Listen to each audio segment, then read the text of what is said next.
I'm Nicole Lappin, the only financial expert you don't need a dictionary to understand. It's time for some money rehab.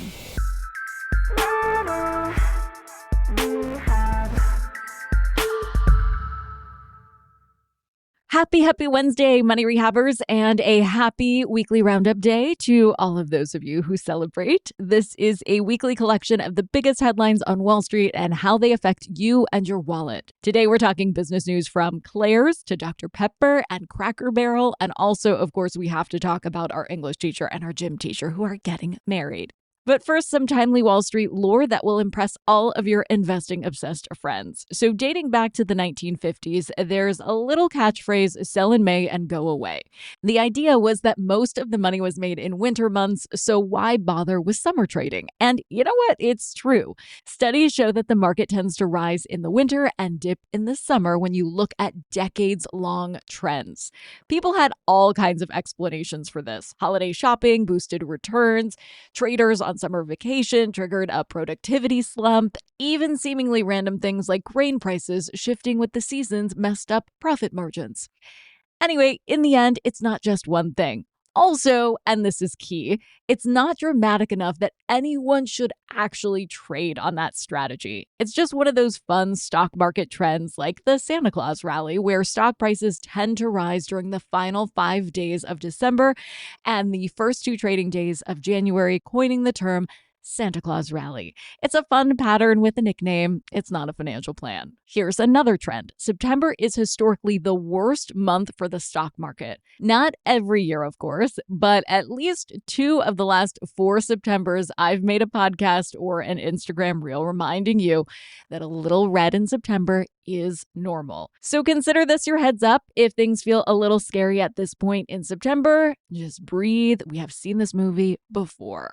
And with that, let's take a look at 3 companies making moves and what they say about the broader business vibe. First up, Claire's.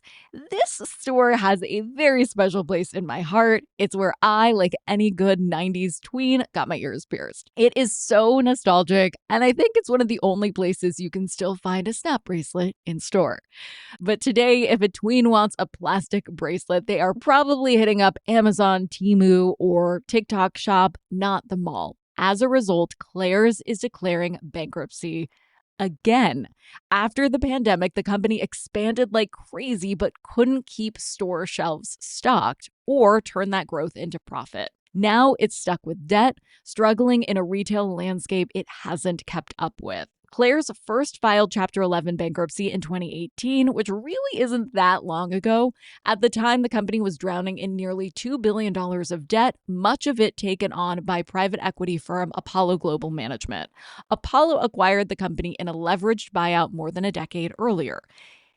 If that combination of private equity and leverage is setting off alarm bells for you, it should. This is one of the issues with PE. It's a whole can of worms. I did an episode about the good, the bad, the ugly of PE, which I have linked in the show notes. Anyway, like a lot of retailers during that era, Claire's was saddled with debt so massive that even decent performance in stores couldn't keep the company afloat. And then it got worse. Foot traffic in malls started to dry up, and younger shoppers weren't buying into the glittery Claire lifestyle that a lot of us millennials did. The company filed for bankruptcy protection in March of 2018 and emerged just 7 months later, promising a comeback that would involve a stronger e-commerce presence and more product placement in places like CVS and grocery stores. And for a minute, it looked like that comeback was working. Claire's even teased an IPO in 2021, but the company never actually went public, possibly because the numbers behind the scenes didn't paint a pretty enough picture for Wall Street. Then Claire's leaned hard into its mall roots and its identity as a go-to place for tween accessories. The problem was that identity never fully evolved. The nostalgia is strong for sure, but Gen Z and Gen Alpha, the core demo, just isn't feeling it. Add in the fact that 76% of its products are imported, with 56% coming from China, the math isn't mathing. Income funded by babysitting gigs just can't take the heat from tariffs.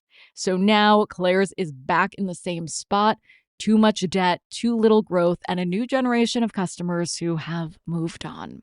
Well, now for some less gloomy news. Dr. Pepper is making moves. Dr. Pepper just bought Peet's Coffee and is planning to split the company back into two companies, Keurig and Dr. Pepper. I will take a step back for a second. Did you even know that these companies needed splitting? In 2018, Keurig and Dr. Pepper merged, and the official name of the company became Keurig Dr. Pepper Inc. I know, it's very sexy. But don't get too attached because it seems like that won't be the company's name for very long. The goal is that the coffee vertical spins out to take on Starbucks, while soda and cold drinks goes off to be part of the massive soda rebranding that's happening industry-wide. These days, Dr. Pepper is giving less Coke and Pepsi, more energy drinks, and wellness plays. Dr. Pepper already has partnerships with Ghost and Bloom. The time I'm recording this, shares of Keurig Dr. Pepper Inc. were down to about $31 as the market worried about the debt from the deal. But it looks like the stock will split, giving shareholders a piece of both new companies. With two recognizable brands, it's going to be really fun to see how this thing plays out. Next, let's talk about Cracker Barrel, because how could I not? If you've missed this drama, you probably don't like business tea as much as I do. Business gossip is really the only kind that I like, by the way. Cracker Barrel is trying a full image makeover. The logo got the most attention, but they're also redoing interiors and updating menus. I peeked at some of the remodel pictures online, and honestly, it looked really nice and clean to me, but there aren't any Cracker Barrel locations in Los Angeles, and I haven't honestly been to one in a few years. So I'm not the foremost expert on the Cracker Barrel experience and culture, but diehard customers didn't exactly love the changes. The company added menu items, and no one's really mad about those, but the logo, total meltdown. The brand ditched the old guy and the barrel for a sleek, modern design. It's fine. It's boring. It's safe. It looks like any other modern logo. But for a brand built on nostalgia, that's a problem. People keep trying to cast this rebrand as a culture war thing and Cracker Barrel trying to go woke. I honestly don't think that's what's going on here. It looks like a normal, borderline boring rebrand to me. I had Sarah Tiana on the pod a while back. Sarah's a comedian and a huge fan of Cracker Barrel. When she was on the show, we talked about why she loves to love the brand so much. So I'm going to play a little clip as helpful context for anyone who doesn't really get the Cracker Barrel cult following thing, but also just because Sarah is just so funny. I want to ask you, what is up with Cracker Barrel? What is up with Cracker Barrel? You mean Your the greatest sit-down restaurant? Says sent from Cracker Barrel, which I'm obsessed with. I thought my email signature was clever. Tell me more. It used to be that if it came from my computer, it said sent from Waffle House, and if it came from my cell phone, it said sent from Cracker Barrel. But now I think it's always the same. Cracker Barrel has a big significance to me because it was the first sit-down restaurant we ever got in my hometown. Like, we'd never seen waitresses before. We're like, oh, is this prom? Like, we were just so excited, and it was busy all the time. And that's when I realized I didn't go to church, like, because my friends were complaining about how busy Cracker Barrel was. And I was like, oh, well, we go every Sunday morning at 10 a.m. and there ain't nobody in there. So that was a really difficult way of learning that we were sinners. But I also have this feeling that, like, that's why my friends from home never got on an airplane before. Like, most of my friends never traveled because they would say things like, well, I ain't never left nothing in New York I need to go get. Right. And I'm like, oh, what a terrible mentality. But they have all these opinions on New Yorkers. They never been. And I was like, they never wanted to get on an airplane. And I was always just convinced that it wasn't the price of the ticket. It was that they were afraid they're going to get off the airplane and there wasn't going to be a Cracker Barrel. And they'd be like, where are we going to get a steak? In New York. Cracker Barrel's a big part. I'm from Calhoun, Georgia. We have a Nike outlet. That's excellent. I like Cracker Barrel. I worked at different small markets when I was in the broadcasting world, and like Sioux Falls, South Dakota, Lexington, Kentucky. Like, I always liked Cracker Barrel. I was vegan back then, and so the grits, fun fact, are vegan at Cracker Barrel, and then the fried apples too. They're delicious. Wow. And Cracker Barrel is a publicly traded company. Would you invest? Also, absolutely. Yeah. I mean, I think because they're expanding, like they actually we finally got one in Southern California. When I moved here, I assumed that they would be everywhere, but they never came to California because California has earthquake restrictions and they make Cracker Barrel take everything off the ceiling. So Cracker Barrel's like, fuck you, we can't come out there. You know what I mean? Nobody can eat hash brown casserole without a wheelbarrow hanging above their head. And so not the same. Yeah. right. But now they've gotten around it because now they just have it on the wall, like extra stuff on the wall. So you just have like old ladies from the 1800s staring at you while you eat. But that makes me comfortable. The stock is down about 14% this month, but zoom out and the picture looks better. It's up 31% over the past 12 months. By Warren Buffett's rules, that probably means it's not even on sale. But I think it's a little too soon to tell how much this rebrand will affect the stock price, especially because it seems possible that the company will walk back some of the branding. And lastly, but certainly not least, Taylor Swift and Travis Kelce are engaged, but the real headline isn't just the diamond, although, oh my God, that is a big rock. But beyond that, the big news is the dollars. Taylor's net worth, about $1.6 billion. She's the first artist in history to hit billionaire status from her music alone. Travis, roughly $90 million, so not as much as Taylor, but still not bad. He's the highest paid tight end in the NFL with major endorsements, a chart-topping podcast. But since dating Taylor, his wealth has nearly doubled. That's the Taylor effect. When she started showing up at games, the NFL and the Chiefs scored over $300 million in brand value.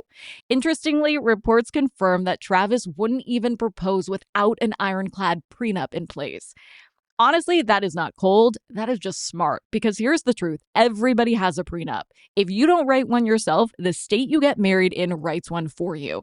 Now, Taylor just got engaged, so who knows where they're going to get married or have their primary residence.